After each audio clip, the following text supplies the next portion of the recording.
Hemos comenzado haciendo una terrible operación sobre nuestro paciente, viendo de alguna manera el diagnóstico de nuestra sociedad. Se ve sombrío, terriblemente perdido, sin solución, sin esperanza, sin salvación. Hay razones para eso que vienen desde el principio, pero Dios no ha dejado a la deriva su humanidad. Tiene un plan. Tiene un plan que ha trabajado desde antes de la fundación del mundo. El plan de redención, el plan de salvación, el plan de evangelización, el plan para alcanzar a los seres humanos para Dios, regresar al hijo pródigo a la casa del Padre, no es una carta que se sacó Dios de la manga, no es un plan B. Como fracasó su creación, entonces Dios surgió rápidamente con una alternativa, sino que Dios desde antes de la fundación del mundo, interesante que sin que el hombre hubiese hecho bien ni mal, Dios preparó el plan y dice la Biblia en las cartas de Pedro y en el primer capítulo del Apocalipsis que el Cordero de Dios, Jesucristo, fue inmolado desde antes de la fundación del mundo. Esto significa que aún antes de que hubiera existido el pecado del hombre, la maldad y la caída, Dios ya había dado la solución.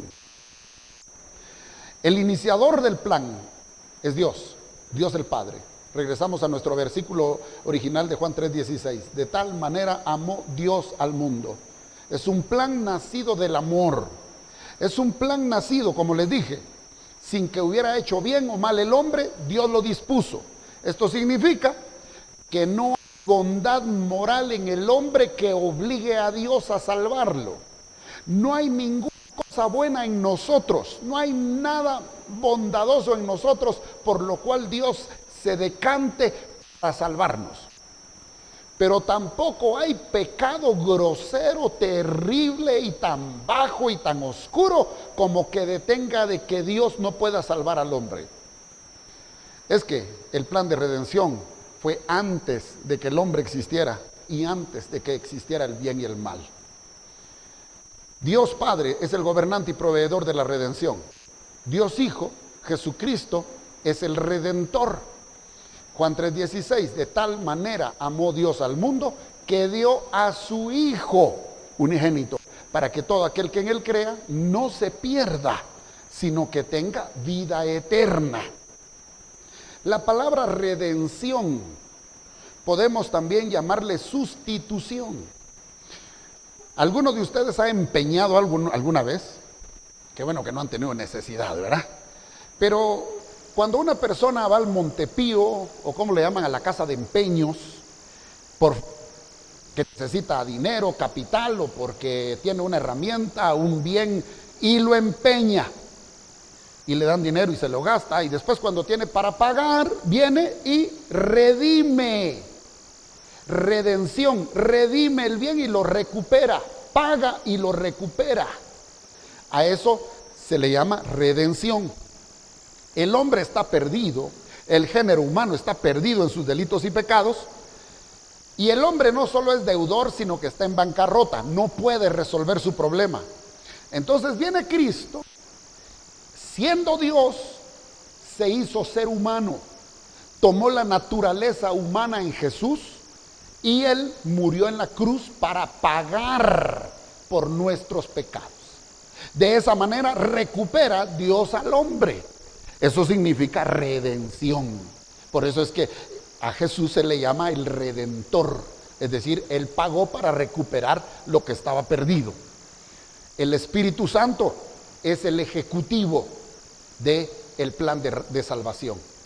El Espíritu Santo es el que pone convicción en la mente, el corazón y la conciencia del hombre. El Espíritu Santo es el que inspira la palabra, inspira el Evangelio. 40 autores de diferentes lugares y épocas en un periodo de 1600 años, escriben 39 libros en el Antiguo Testamento y 27 en el Nuevo Testamento, y hacen una Biblia de 66 libros que son inspirados por Dios, el Espíritu Santo. Él ilumina a la gente, le da luz para aquella persona que le preguntó, ¿cuándo comienza la luz? ¿Dónde está la luz para ese espíritu que está en tinieblas o que está muerto? ¿Cuándo se reconecta? ¿Cómo vuelve a la vida? Es por obra del Espíritu Santo, que es el ejecutivo de la deidad. El Padre envía, el Hijo paga y el Espíritu Santo aplica la redención. Hay tres sentimientos con respecto al Espíritu Santo que son generalizados y que han persistido durante la historia. ¿Quién es el Espíritu Santo? ¿O qué es? El Espíritu Santo no es la tercera, porque en Dios no hay primera, segunda y tercera.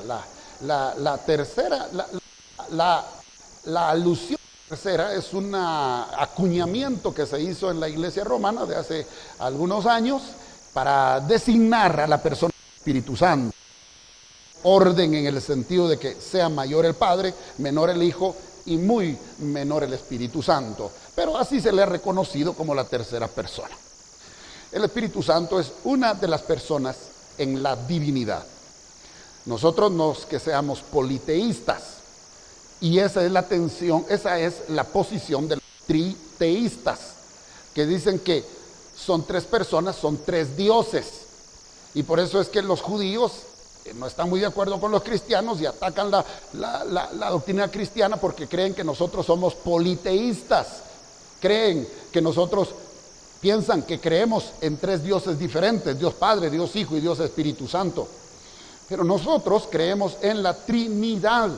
Es un término no bíblico, pero al decir no bíblico no significa que no sea escritural, significa que no hay un término en la Biblia que diga Trinidad, pero en la Biblia, en las páginas del Antiguo como en el Nuevo Testamento, se habla explícitamente de la doctrina de las tres personas, de la Trinidad.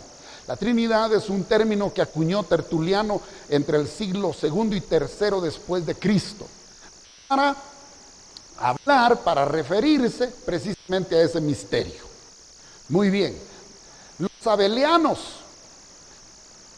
que también es otra forma de ver la Trinidad y de hablar del Espíritu Santo, dicen, y precisamente que era para salir en contra de la persona del Espíritu Santo, porque ellos despersonalizan y le quitan la divinidad al Espíritu Santo, diciendo que la Trinidad son solo modos en los cuales Dios se manifiesta.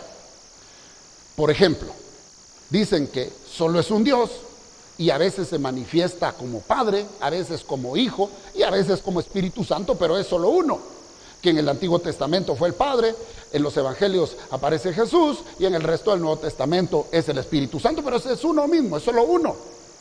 Y a eso se le llama modalistas. Es como decir, por ejemplo, yo soy hijo de mis papás, soy esposo de mi esposa y soy hijos. Eso es un modalismo, pero soy solo una persona. Para mi esposa soy su esposo, para mis padres soy su hijo y para mis hijos soy su papá, pero soy la misma persona. Ahora, esto despersonaliza al Hijo y al Espíritu Santo. Y eso entra en conflicto con lo que la Biblia enseña, que el Hijo es Dios y que el Espíritu Santo es Dios. La otra posición son los unitarios, son los que no creen abiertamente en la Trinidad, los solo Jesús, los testigos de Jehová, que dicen que el Espíritu Santo es solo una fuerza activa, como la luz eléctrica, y que Jesús es una creación, como el arcángel Gabriel o el arcángel Miguel, un profeta, poco más que el ser humano, pero que no es Dios. Ellos creen que solamente es Jehová o Yahvé, el Dios único. Estos son los unitarios. Nuestra posición bíblica y como creyentes en la Biblia, como cristianos,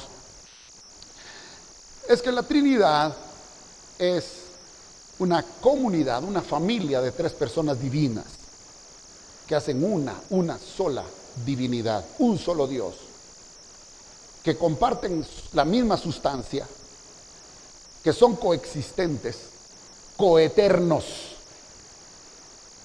y las 3 personas son coiguales: el Padre, el Hijo y el Espíritu Santo, eternos. En el Antiguo Testamento aparece el término ruaj más de 100 veces para referirse a la persona del Espíritu Santo. Y en el Nuevo Testamento la palabra neuma, que significa espíritu o significa viento, se usa para referirse en más de 262 pasajes al Espíritu Santo. Vamos a ver, los atributos del Espíritu Santo se asocian a su naturaleza, es decir, lo que es. ¿Qué atributos podemos ver del Espíritu Santo? Que es eterno, que es omnisciente, que es omnipresente, por ejemplo. Sus obras se asocian a su carácter, es decir, lo que Él hace. El Espíritu Santo ilumina, el Espíritu Santo revela, el Espíritu Santo convence de pecado, el Espíritu Santo consuela, etc.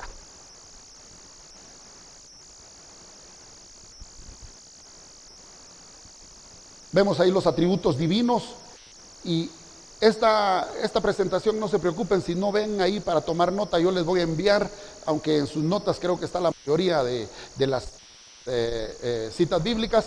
Yo le voy a enviar esta presentación a Luis, y él se las puede trasladar a ustedes con mucho gusto.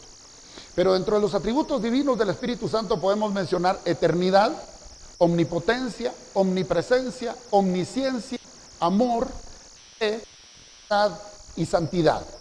Son atributos que le son referidos a Dios únicamente, y que en pasajes que hacen referencia al Espíritu Santo también le son atribuidos a Él. Obras divinas. Estuvo presente en la creación. Dios dijo: hagamos al hombre. Dios dijo: hagamos. Empieza hablando en singular porque es Dios, un solo Dios. Y dijo: hagamos en plural, porque es una pluralidad de personas. El Espíritu Santo estuvo presente allí, y hay escrituras que dan referencia de eso. Es también el que opera el nuevo nacimiento, la nueva creación. Vamos a ver más adelante cómo es esto de la regeneración, y cómo el Espíritu Santo estuvo presente cuando hizo al hombre del polvo y sopló vida, y cómo está presente en el nuevo nacimiento cuando viene a ser hijo de Dios. Contención. El Espíritu Santo contiende, el que convence de pecado, el que convence de la necesidad de Dios, el que inspira para que el hombre busque a Dios, el que asegura al hombre y a la mujer para que se acerque al Señor, es el Espíritu Santo.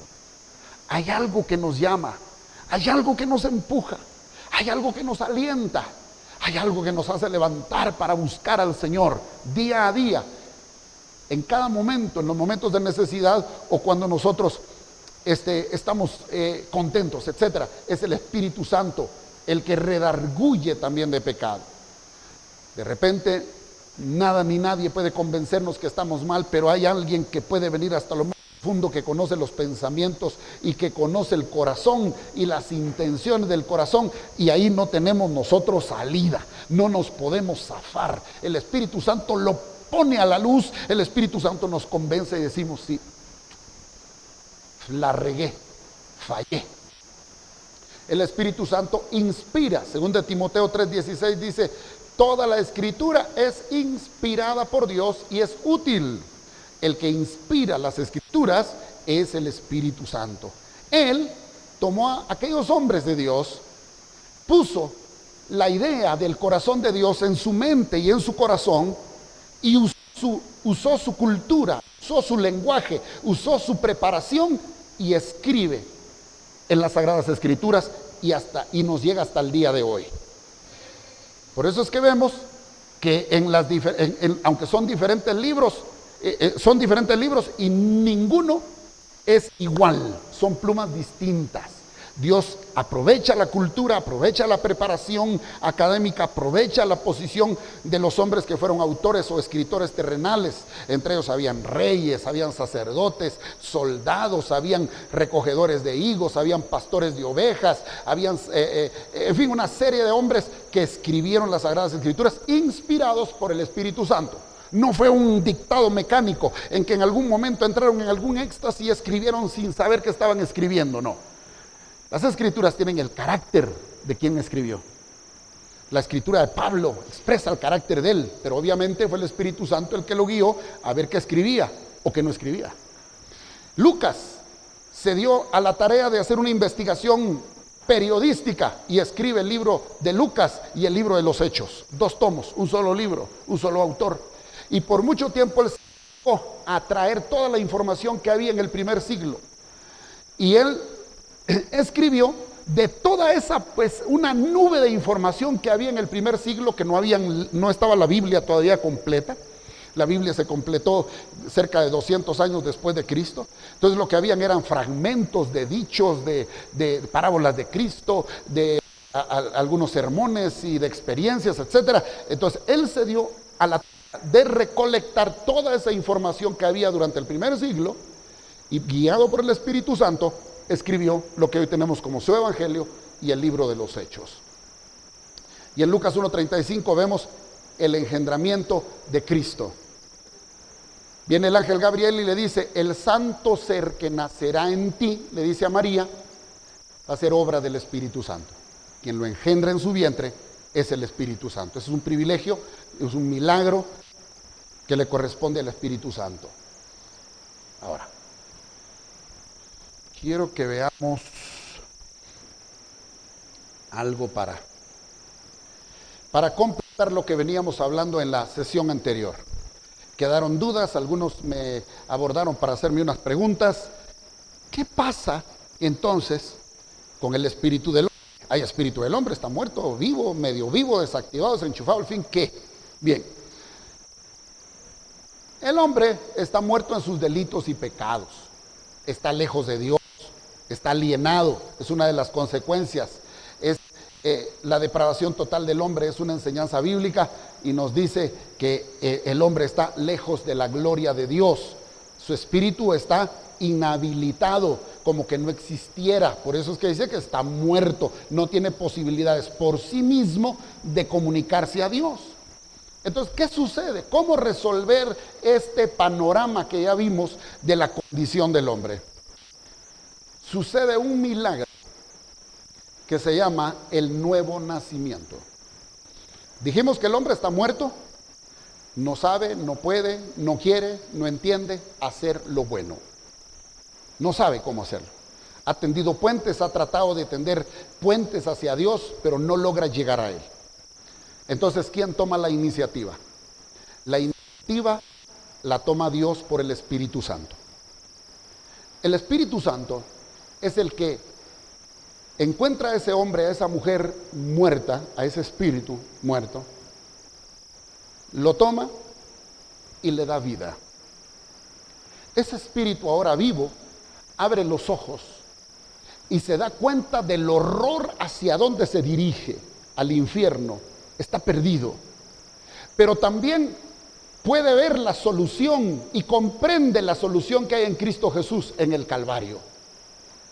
Y recibe recibe algo que antes no tenía: la fe para creer y la voluntad para querer abrazar ese sacrificio de Cristo en la cruz.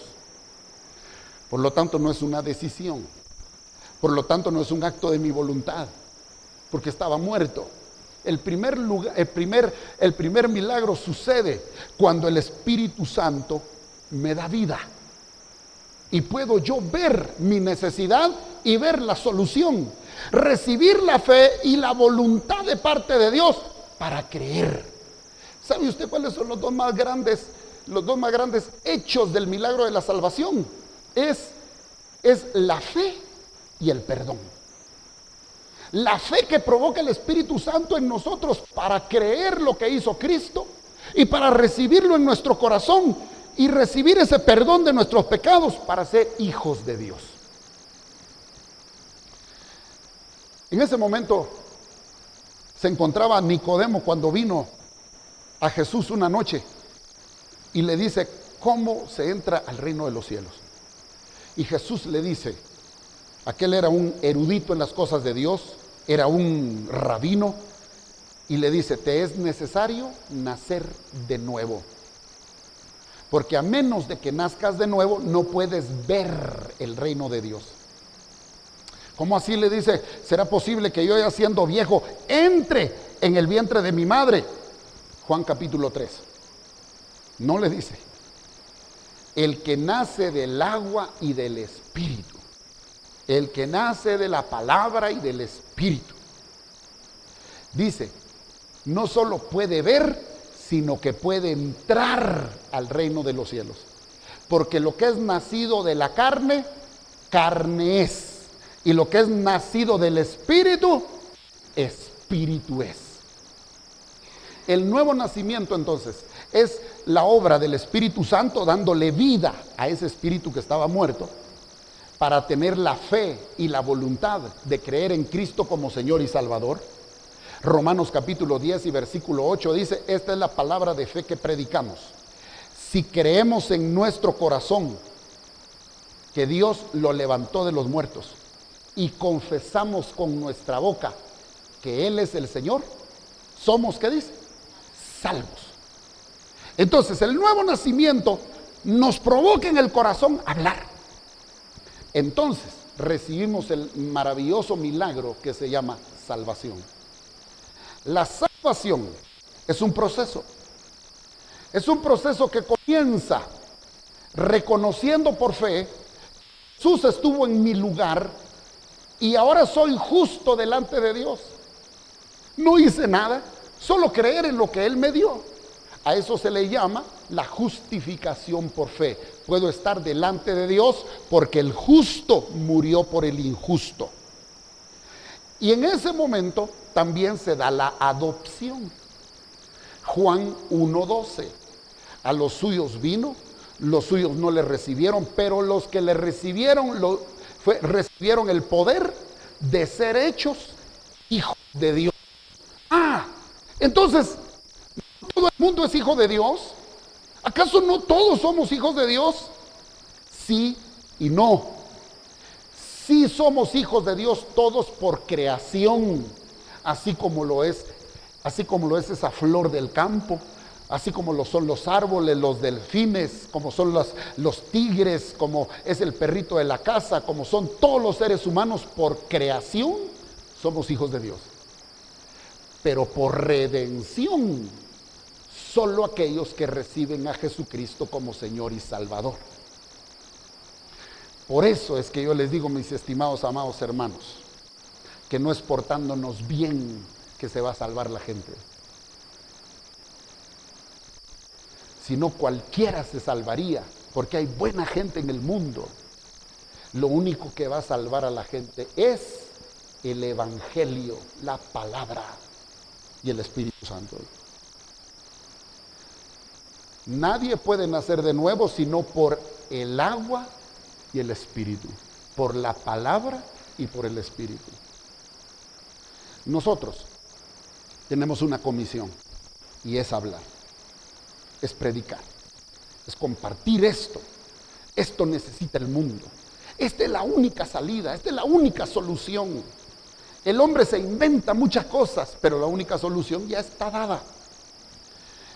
Luego que nosotros fuimos adoptados, ahora somos hijos de Dios, comienza otro paso en el proceso de salvación, porque hemos sido salvos, seguimos siendo salvos y seremos salvos. El hecho de decir que somos salvos significa que hemos creído, hemos nacido de nuevo, recibimos a Cristo en nuestro corazón, pero comienza entonces un proceso de vida. En la cruz fue perdonada nuestra alma, nació de nuevo nuestro espíritu y comenzó un proceso de santificación.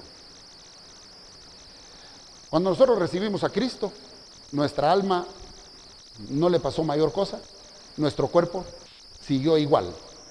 Lo que tuvo vida fue el espíritu. Tenemos relación con Dios. El alma entonces empieza un proceso de desintoxicación y empieza un proceso de aprender la nueva ley, de aprender la nueva cultura, de aprender los nuevos principios de nuestro Padre Celestial.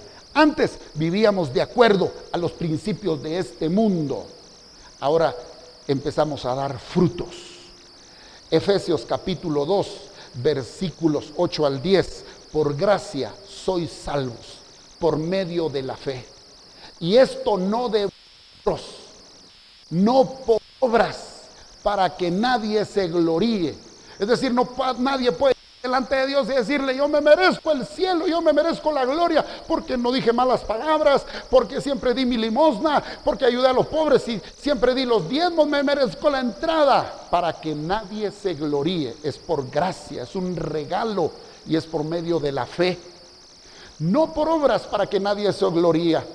Y el versículo favorito para mí en la Biblia, Efesios 2:10. Somos hechura suya, creados en Cristo Jesús. ¿Para qué? Para buenas obras, las cuales ni siquiera son mías, sino que dice, las cuales fueron preparadas desde antes en ellas. Ahora que estoy en Cristo, comienza entonces una vida de amor a Dios, de obediencia a Dios. Lo hago no para ser salvo, lo hago porque soy salvo. Lo hago no por agradar a Dios, lo hago porque Dios me ha amado a mí. Lo hago no para que Dios me ame más y para que no me ame menos. No, lo hago porque su naturaleza está en mí y porque ahora yo tengo algo que me conecta con su plan. Sigo siendo salvo. Mi alma se está purificando y voy a ser salvo cuando se complemente la salvación, no que sea salvo a medias, pero se va a perfeccionar cuando yo me muera y cuando por la segunda venida de Cristo resucite mi cuerpo, o si estoy vivo, yo sea levantado para recibir a Cristo en las nubes y mi cuerpo que está en esta condición de muerte, en esta condición todavía de maldición y de pecado, cambie en un abrir y cerrar de ojos y nuestro cuerpo sea glorificado. Entonces estaremos con Él por la eternidad y nuestra salvación se completó. Ese proceso es obra del Espíritu Santo. Ese proceso es una garantía. El tener ese conocimiento es una garantía que la Biblia lo llama la seguridad de la salvación. Romanos capítulo 8. Les recomiendo que lean todo el libro de Romanos, toda la carta a los romanos, pero en especial el capítulo 1, 2 y 3 y el capítulo 8. Entonces, ahora podemos entender lo que dice Romanos 8, 28. Porque todas las cosas ayudan a bien para aquellos que son llamados conforme a su propósito. A veces se acota ese texto solo a la mitad y le decimos a la gente, aún a los que no son cristianos, y le decimos: mire, tenga ánimo, todas las cosas van a bien. Pero ¿y lo demás? Dice, todas las cosas ayudan a bien de aquellos que aman al Señor y que han sido llamados conforme a su propósito. Uno debe comprender todo este plan de redención para poder comprender los pequeños detalles de la vida que a veces no son favorables a nosotros.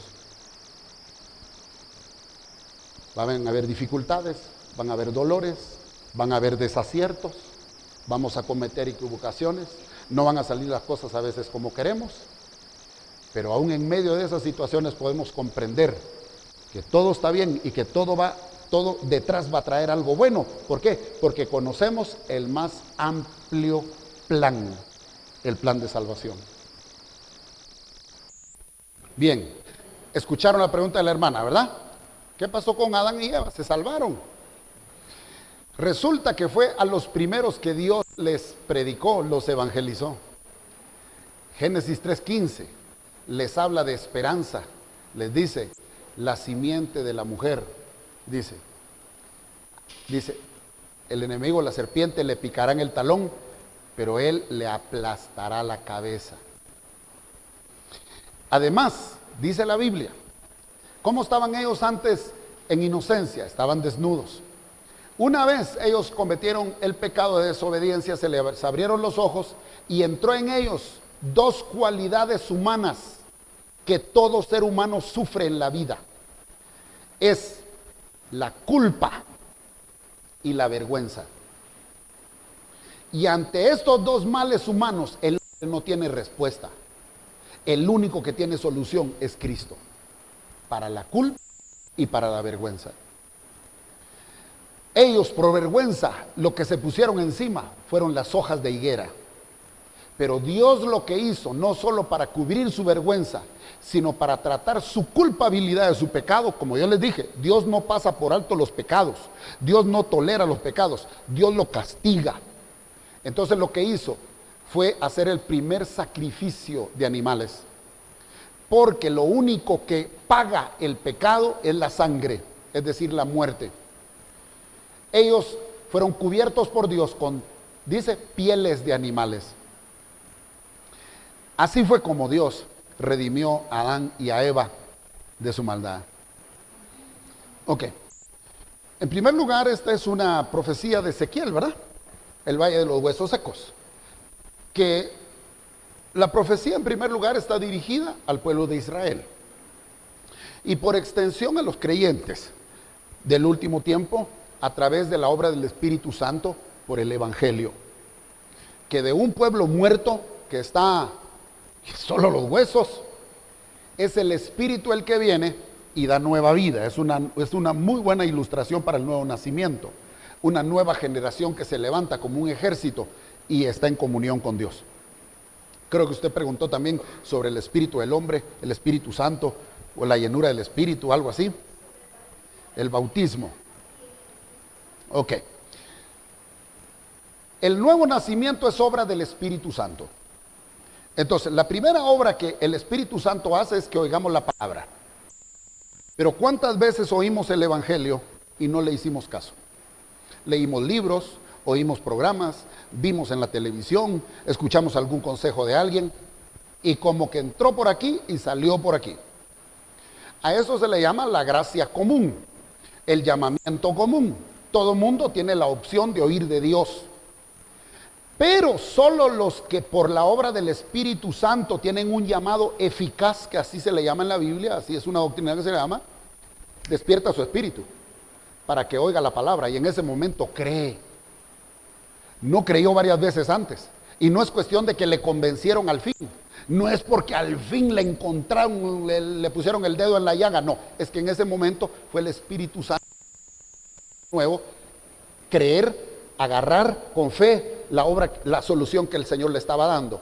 Esa es la obra del Espíritu Santo, por la palabra y para traerlo a la vida. Entonces, a eso se le llama regeneración. Se llama el nuevo nacimiento, que es obra del Espíritu Santo.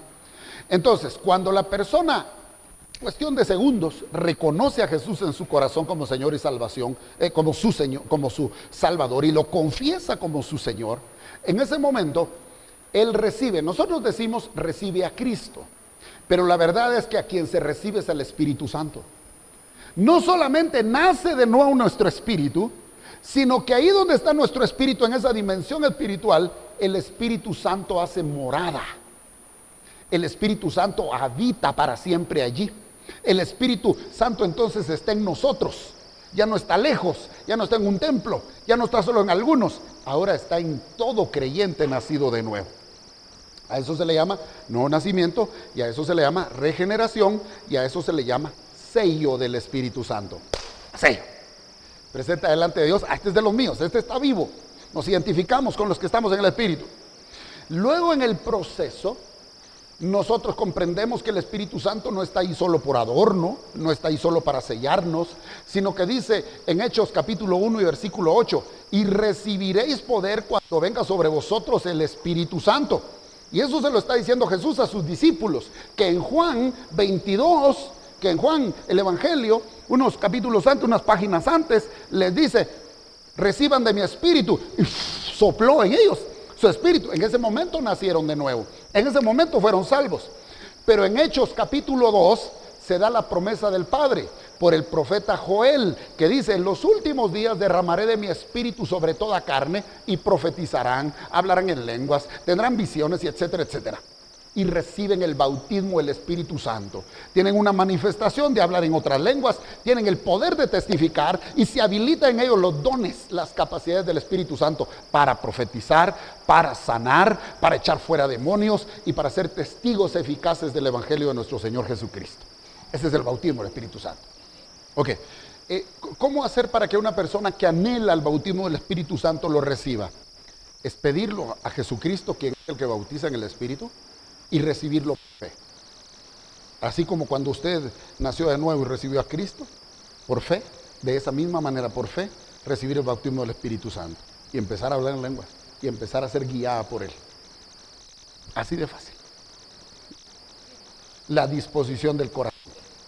El Espíritu Santo no nace porque es Dios, es eterno. Y lo que genera en el vientre de María es a Jesús, el hombre. Es la naturaleza humana. Para que la segunda persona de la Trinidad, para que el verbo de vida habite en ese cuerpo. O sea, lo que hace milagrosamente el Espíritu Santo en el vientre de María es generarle un cuerpo, una personalidad, generarle una humanidad para que la segunda persona de la divinidad, que es Jesús, pueda nacer a este mundo y participar de carne y de sangre y que sea susceptible, como todo ser humano, aunque nunca pecó, a toda tentación, a todo sufrimiento, a todo dolor, a hambre, a todo. De tal manera que sabemos que Él conoce nuestra condición y se identifica plenamente con nosotros. Y la razón por la cual debió nacer así en Jesús, debió tomar naturaleza humana, es porque en la cruz, porque la ira de Dios podía caer solo sobre un representante de la raza humana, porque fue un representante de la raza humana que cometió el primer pecado. Era la raza humana que tenía que recibir el castigo, y nadie dentro de la raza humana estaba listo, preparado, no podía. Entonces, la segunda persona, allá en ese consejo eterno de Dios, dispuso voluntariamente. Puede leer Filipenses capítulo 2, versículo 5 en adelante, que dice que Él, siendo igual a Dios, no tuvo el ser igual a Dios como cosa a que aferrarse, sino que se despojó de todo, y dice, tomó forma de hombre, y estando en condición de hombre todavía se humilló siendo siervo, y estando en condición de siervo murió por nosotros. Esa fue la razón por la cual Él se encarnó, para que en la humanidad cayera el castigo. No podía caer en nadie más. La humanidad tenía que pagar. Entonces la humanidad estaba representada en Cristo. Y el milagro del Espíritu Santo fue fabricarle, por decirle así, crearle esa naturaleza humana a Jesús, a la segunda persona de la Trinidad, al Verbo. Es excelente pregunta y creo que nos va a ayudar a todos. La designación Padre, Hijo y Espíritu Santo no quiere decir, en términos humanos, lo que nosotros conocemos como familia. Tal vez cometió un error al decir la familia de la Trinidad. Digo la familia de la Trinidad cuando lo mencioné a la fraternidad que hay entre los tres. Pero ¿Dios es hombre o es mujer? Dios es espíritu. Dios es espíritu. El género es solo por razón de la humanidad y por razón de la creación. Pero Dios es espíritu. Entonces, Padre, Hijo, Espíritu Santo no tienen una filiación en relación como la que nosotros tenemos, marido y mujer, padres e hijos, padre, madre, hijo. No, es solamente hablando, ese es su título, por su espíritu paternal que tiene la primera persona y por su voluntad y por su corazón de entregarse y de ser enviado por el Padre en ese espíritu vino a presentarse como el Hijo del Hombre, como el Hijo de Dios.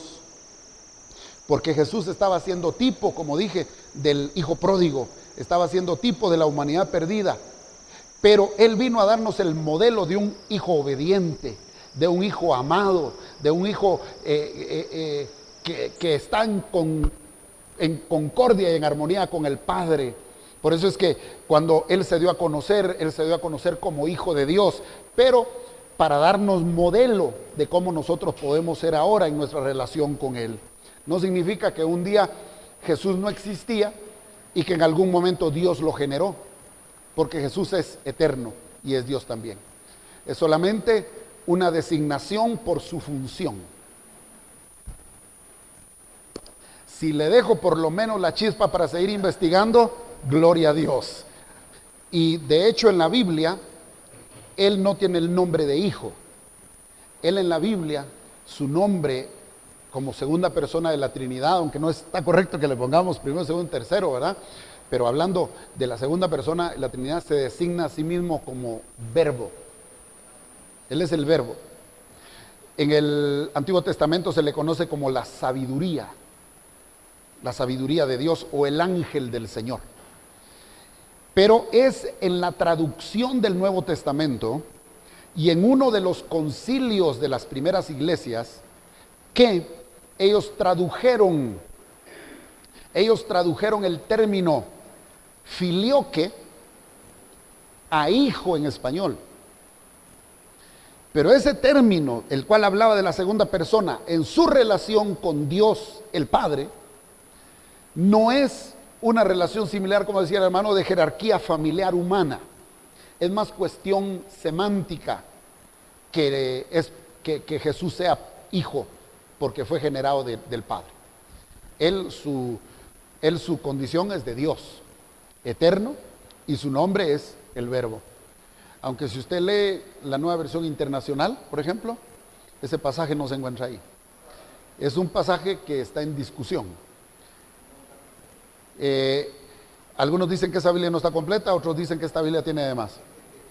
Aquí lo importante es que nosotros vayamos a la ley y al testimonio, y como no es el único pasaje que menciona el hermano en el que se encuentra tipificada la Trinidad, tenemos por ejemplo Mateo a la hora del bautismo. Dice que Juan estaba bautizando se oyó una voz desde el cielo que decía, ¿la voz de quién era? Del Padre, porque dijo, este es mi Hijo amado. Y descendió del cielo en forma de paloma el Espíritu Santo, y varios pasajes así en que se presentan las tres personas. Sí, mi amado hermano Julio. Entonces, en ese sentido hay un reconocimiento mutuo, una sujeción mutua y un reconocimiento de esa divinidad en ambos. En cuanto a su rol y en cuanto a su actuación en el plan de redención, sí hay jerarquías o sí hay funciones. Pero en cuanto a la divinidad, 100% Dios, cada uno de las tres personas. Extraordinaria pregunta, y para darte esperanza te voy a dar una muestra. Todo el que todavía peque aquí, que levante la mano. Solo los mentirosos no. Porque en la naturaleza carnal, en la naturaleza todavía persiste. Nosotros fuimos salvos y recibimos una nueva naturaleza espiritual, pero eso no anuló la naturaleza que traíamos.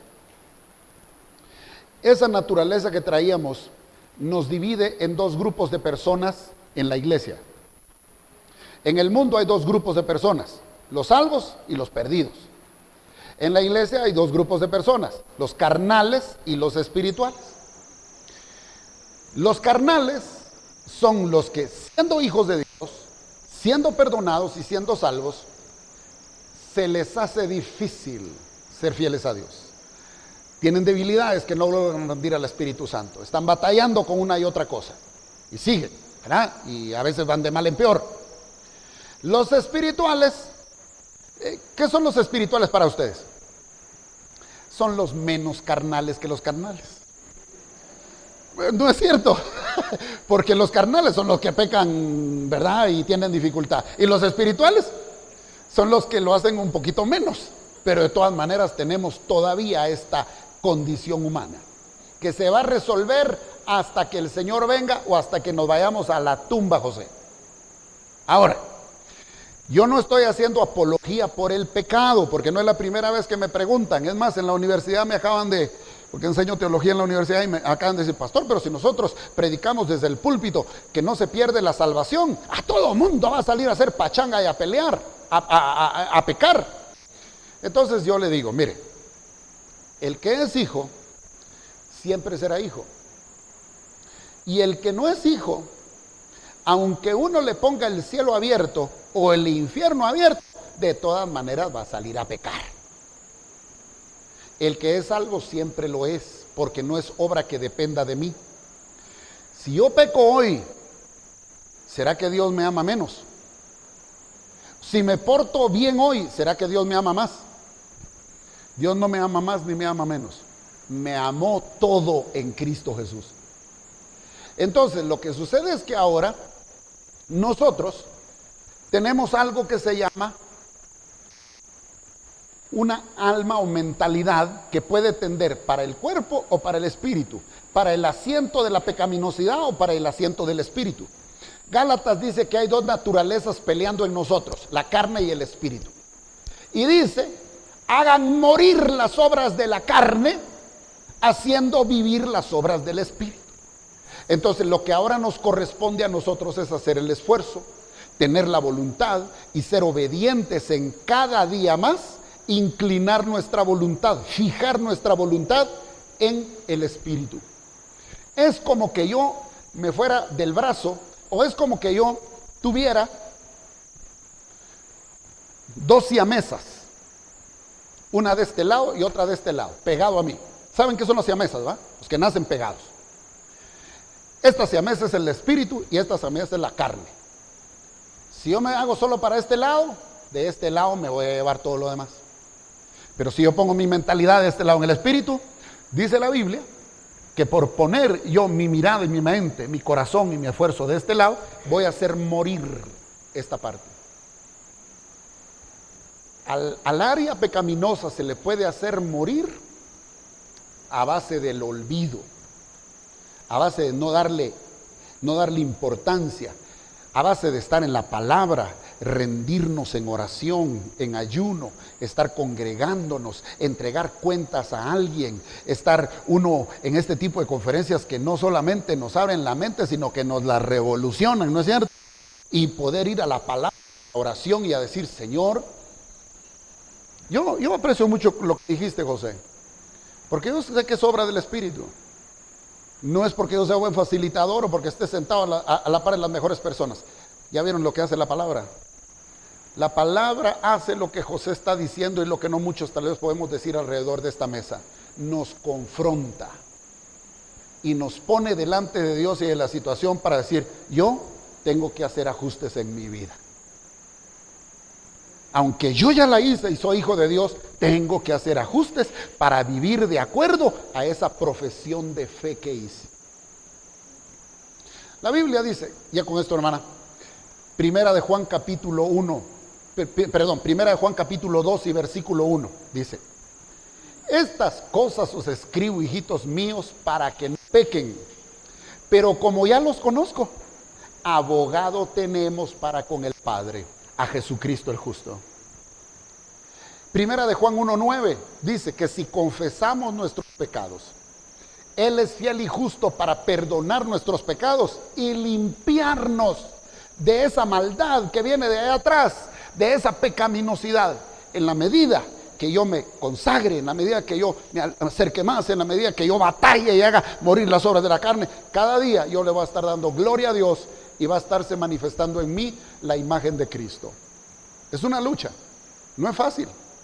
Aún el gran apóstol Pablo dijo en capítulo 7 del libro de Romanos, dijo, el bien que quiero hacer no lo hago, y el mal que sé que no debo hacer, eso hago. Encuentro entonces que en mí, en mi cuerpo, está el pecado. Pero gracias doy por Jesucristo, quien me ha librado del cuerpo de la muerte. En la medida que nos consagremos más a Cristo, en esa medida vamos a ir haciendo morir más y más. Creo que aquí la clave es la humildad, el reconocer que necesitamos, y entonces cuando Dios hace la obra en nosotros, que se va a llevar la gloria de Dios, ¿verdad? Porque le estamos dando campo, le estamos dando chance a Él que obre todavía lo que hace falta en nosotros. Bien, ya nos sacaron la roja y de una vez, ¿verdad? Muy bien. Quiero terminar diciendo esto. Con todo y como está la humanidad, con todo y como es la naturaleza humana, y con todo con que todavía nos cuesta a nosotros, Dios nos ha amado con amor eterno. Y nada ni nadie nos podrá separar del amor de Dios que es en Cristo Jesús. Si Él fue capaz de dar a su Hijo para que muriera en la cruz del Calvario, ¿cómo no será capaz de levantarnos, de sostenernos, de rescatarnos, de guiarnos? Que Dios los bendiga. Muchas gracias por su atención. Espero que sea de utilidad.